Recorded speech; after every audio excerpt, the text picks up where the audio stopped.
Welcome to West Kelowna Plumbers and HVAC. Today's question is, how do I choose a filter for my HVAC system? Well, most of that thinking is done for you, fortunately. Filters are designed to fit into specific systems. You make sure you've got the one that is for your model and your unit. Beyond that point, there's different types of filters. So they're rated on something called a MERV scale. And just give me a second. MERV is minimum efficiency reporting value. We see this in a lot of facilities, especially commercial facilities. They'll be running at a MERV 9 or a MERV 13.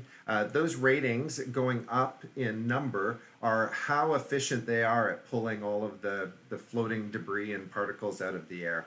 Another option is to use a pleated filter. Pleated filters are great because they have more surface area on there, but you have to watch out because those can clog. So as we said in one of our other clips, regular maintenance of these filters is super important. If you're to the point where your system is not working as it should, and it's not just filters, feel free to give us a call and we'll send somebody out there to take a peek. Okay, folks, thanks for visiting westkelownaPlumbers.com.